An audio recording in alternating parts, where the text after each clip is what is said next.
I pressed charges against my brother-in-laws after they jumped me, and now my wife is begging me to drop them to save our family, but divorce is starting to sound like the better option. First, some backstory. I, 33M, met my wife, 33F, in college. It was a long-term physical relationship that turned serious at the end of our senior year. After graduation, I didn't have plans, so I decided to move to her hometown, a major southern city.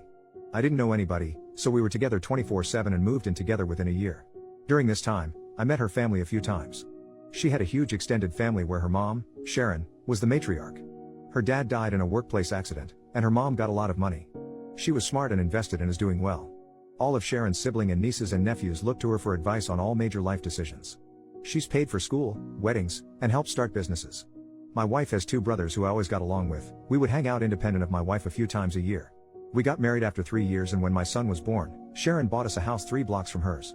We had lived in a downtown loft-style apartment, and this was honestly a relief. But with the house came Sharon constantly being in my life. Coming in the house unannounced, unsolicited advice, and snide remarks at my expense. Eventually, 18 months later, we had a blow-up fight and I moved my family across town to an apartment. My wife was pissed and our relationship has deteriorated. At this point, Sharon hates me and has turned most of their family against me. I didn't see or go to any of her family events for over a year. My wife still saw her family, but because I wasn't invited and they were over 30 minutes away, it was much less. Sharon went from seeing her grandson almost every day to once a month. So her hate for me went through the roof. The incident. My wife had to work and I was asked to take my son to his cousin's birthday party. The party was at Sharon's house, and if it wasn't my son's first cousin, 6 months apart, I would have said no. It was tense the moment I walked in the house. The father of the birthday boy, brother-in-law, greeted me, but no one else spoke to me. I didn't mind and sat in the corner on my phone. This apparently pissed off Sharon because I was being rude. An argument ensues and I announce I'm leaving with my son. Sharon said, "You can go, but my grandbaby is staying." At this point I lost my cool and started cursing her out. I woke up on the front lawn. Apparently my two brother-in-laws beat the crap out of me in front of my kid. 2 of her cousins were helping me up and told me just to leave. I immediately called the police and said I was assaulted and my child was kidnapped. Police came and both brothers were arrested. Sharon lost her cool on the police and my wife drove up as her mother was being arrested for refusing to release my son. Her mom was eventually released, but her brothers were arraigned on assault charges. The father of the birthday boy had an assault charge from college, so he is facing some serious consequences. My wife is mad at everyone but asked me drop the charges. I not only refused, but also got restraining orders for all 3 of them. Her mother isn't allowed to be near our kid and her brothers have court dates early next year. Last month she moved out of the house and we are now headed for divorce. Yesterday she came with one last offer, for us to move cities and start over. But only if I drop the charges on her brothers and remove the restraining order on her mom. I told her I would think about it, but I think I would rather get divorced. I honestly want to keep my family, but I don't believe she'll ever abandon her family for me. If I drop charges now, I doubt I can bring them back later. Am I in the wrong for not trying to save my family? Edit. This blew up overnight. My wife's cousin DM'd me because she found it. She was there that day and told me to add some more context because her family is getting railed in the comments. She's right, so here are a few more things. I don't think anyone is evil in this situation. Everyone loves Sharon and her advice except me. She's not a mean person, but we are polar opposites in many ways. My wife is the baby and only girl, so I'm sure that has a lot to do with our conflict. Sharon losing her cool on the police was uncharacteristic, and even I was surprised. My wife is a great mom and partner, but her inability to be independent of her mom's influence is our issue. She is mad at her brothers and isn't talking to either at the moment. She's also mad at her mom for starting the argument and refusing to release our son. She's just trying to find a middle ground. I genuinely think she hopes a fresh start can save our marriage. Until we moved into that house, I would say our relationship was good. As far as her brothers and the assault, I remember the first hit, but I was dazed immediately. The last thing I remember was flailing like a child while getting hit a few more times. What I don't remember is my kids screaming to stop hitting my daddy and then picking me up and dropping me on the lawn like trash. I have to acknowledge that my pride hurt more than my bruises. I genuinely liked both her brothers, and to be fair, fuck you and BTCH came out of my mouth when I cursed out Sharon. I'm not 100% innocent. This is the South, so the police even said, "What did you expect to happen?" I don't know if I stopped pursuing this it would continue or not. Update, 4 months later. Hello, let me start by saying thank you to the supporters and screw you to the assholes. Reddit is one hell of a place to get perspective on things. Only place you could be called a good father and cuck in the same thread. I've been wanting to write an update and answer questions for a while, but after my original post, many Reddit lawyers reached out and told me to stop talking immediately. Since things were very uncertain and my divorce wasn't settled, I decided to not respond or update anything until things calmed down a bit. A lot has happened to so many people involved, so I think I'm just going to break it down by person. Me, I moved back to the West Coast, where I am originally from. I decided to move forward with the divorce, so I moved home. Furthermore, I had nothing left for me in that city, as I only had a few friends, my son, and a lot of bad memories. My ex and son cried a lot the day I left and that hurt my soul, but it was best for all parties involved. So I moved back home to be around my family and my support system. I got a good paying job, and I'll be subletting a 2-bedroom apartment starting next month. My son spent the holidays with me, staying with my parents, and I plan to see him on Easter. Going forward and laid out in our custody agreement, my son will stay with his mother until he is 12. I'll get him Easter and summers, and we'll switch Christmas and Thanksgiving every year. When he's 12, and needs a father figure, he'll come live with me until he is 18. I talk to my son every day on the phone for at least an hour, and I'll try to fly out there a few times a year. I can't shake the feeling that a piece of me is missing, and wish it was just my son, but I miss my wife too. My ex-wife, so the divorce is basically settled, and I obviously didn't move away with her. In the end, she saw my post and saw the comments and realized that she shouldn't have asked me to stop pursuing the case. She asked again, saying we could move and just get away from her family. Too much had happened, and our relationship was a shell of what it was. We both said and did things we forgave but can't forget. I wish this was a movie and I could just say love conquers all, or screw her she is evil, but that isn't real life. I'm torn between both loving this person and knowing we aren't right for each other. While she didn't want to move forward with the divorce, she didn't fight me on it either. We were able to settle everything without lawyers and only use them for paperwork and fine details. We talk daily because of our son, and she says she is doing well, but last time I FaceTimed her I can tell she isn't eating. My sister said it's post-breakup hotness, whatever that means, but she looks more sick than hot. She hasn't spoken to her brothers since that day, and blames them for a lot of what happened. She and Sharon's relationship is also very strained, and they barely talk as well. Ironically, she is hardly speaking to the family she was so desperately trying to keep together. I honestly wish she would talk to her family again, because I worry about her a lot. People were very mean to my ex-wife, saying she was a terrible mother and wife. I think she lives for and would die for her family, and all her actions were to keep us together. She told me her 2 biggest regrets were moving into Sharon's house and moving out of our apartment. Those 2 actions caused most of our problems. She is a great mother to my child and I will always have her back. The brothers, I didn't expect much as far as punishment in this case. They both plead out to a simple assault, which only had minimal consequences. Both brothers spent a night in jail, got fines and anger management. The older brother had a prior incident that I mentioned in the earlier post. It was a bar fight in his early 20s, and he hit a guy with a bottle and got an assault charge. Since that case was over 15 years ago, and he's married, pillar of the community, etc., he was given probation for a year and that was the end. Both brothers have partners in life and the oldest one is married. I've known his wife for many years, and we've always been friendly.